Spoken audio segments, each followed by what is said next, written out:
নমস্কার, দিবনার্স ওয়ার্ল্ডের নতুন একটি ব্লগে সবাইকে স্বাগত। এটা যেদিনের ব্লগ শেয়ার করছি সেদিন ছিল কালী পুজো। সন্ধেবেলা থেকে ব্লগটা শুরু করেছি। সন্ধেবেলাতে আমাদের বাড়ির একটা নিয়ম হচ্ছে এইভাবে পাটকাঠি দিয়ে মশাল তৈরি করতে হয়, আর সেইটে মানে বলা হয় যে ভূত প্রেত তাড়ানোর জন্য বাড়ির চারপাশে দিতে হয়। তো এটা এখানে আমি জানি না, আমাদের মালদাতে আমি দেখিনি কোনোদিন। আমি এটা আমাদের ফারাক্কা, আমার শ্বশুরবাড়ি, এখানেই দেখেছি ব্যাপারটা। এটাকে নাকি বলে ওরা হুকাহুকি। তো বেশ মজার জিনিসটা। তো আমার বর সেটাই বানাচ্ছিল জিনিসগুলো, কতগুলো যেন বানাতে হয় বেশ। দিয়ে ওগুলো বানিয়ে নিয়ে ও রেখে দিল। দিয়ে বাইরে সবাই মিলে, মানে বাচ্চা পার্টি আমাদের বাড়ির, সবাই মিলে এবার বাজি ফোটানো। মানে বাচ্চাদেরকে তুমি যতই বলো, এই ঝাড়বাতি মোমবাতি টুকটাক এগুলো ওরা মানে ভীষণ জেদ করে, যেহেতু আশেপাশে দেখতে পায় বলে। তো এই যে বাচ্চারা মিলে শুরু করে দিয়েছে বাজি ফোটানো। ওরা তো কিছু সেরকম ভুলভাল আনে না, জাস্ট এই কটাই। তো যাই হোক, দেখতেও কিন্তু ভীষণ ভালো লাগে। তাই বলে হ্যাঁ, আমি বাজি কখনোই সাপোর্ট করি না। তারপরে ফানুসটাও ভীষণ ভীষণ পছন্দের জিনিস একটা। ফানুস উড়িয়েছিলাম সবাই মিলে। পুজোর দিনগুলোতে না সবাই মিলে একসাথে কাটাতে বেশ ভাল লাগে। মানে ফ্যামিলি ছাড়া আমার মনে হয় সব কিছু মানে আধুরা। তো যাই হোক, তারপরে ঘরে এসে রেডি হয়ে নিয়েছিলাম, পরেছিলাম আমার শাশুড়ি মায়ের শাড়ি। কালী পুজো, তাই একটা কালো শাড়ি পেয়ার করেছিলাম। আর এভাবে সিম্পল একটা সেজেছিলাম, কারণ কোথাও যাওয়ার ছিল না, পাড়াতেই আমাদের যে ক্লাবের পুজো হয় সেখানেই যাওয়ার ছিল।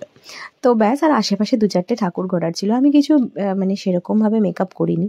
আর এই দেখো, এটা হচ্ছে গিফট আমার স্টুডেন্টরা দিয়েছিল, ভীষণ সুন্দর। আমি সেদিনই ফার্স্ট জ্বালিয়েছিলাম, যেহেতু দিওয়ালি ছিল তাই জন্য আরও বেশি করে এই লাইটের জিনিসটা জ্বালিয়েছিলাম। আমার ভীষণ পছন্দ হয়েছে কিন্তু।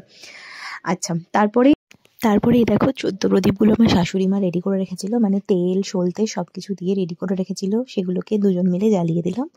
আর এই হচ্ছে আমাদের বাড়িটা সাজিয়েছিলাম, ঠাকুর ঘরটা এইভাবে সাজিয়েছিলাম, কিছুই না, একটু টুনি বাল্ব লাগিয়েছিলাম। আর আমাদের বাড়িতেও গোটা বাড়িতেই লাগানো হয়েছিল। তো এই হচ্ছে আমাদের ঠাকুর ঘর।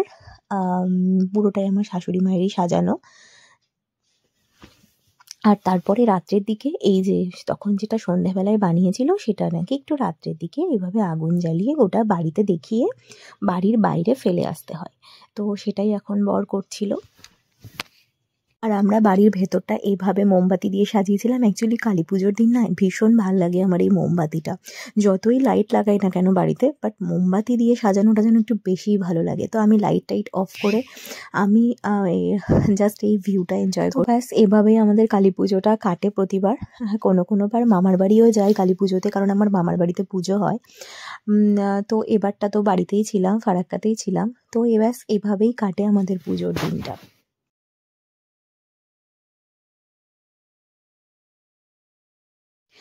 তো এবার হচ্ছে এটা আমাদের পুজোর পরের দিনের, কারণ যেদিন ঠাকুর বিসর্জন হয় সেদিনকার। তো ঠাকুরকে বরণ করতে গিয়েছিলাম, আর সিঁদুর খেলা তো অবশ্যই প্রত্যেকটা পুজোর একটা ভাইটাল পার্ট।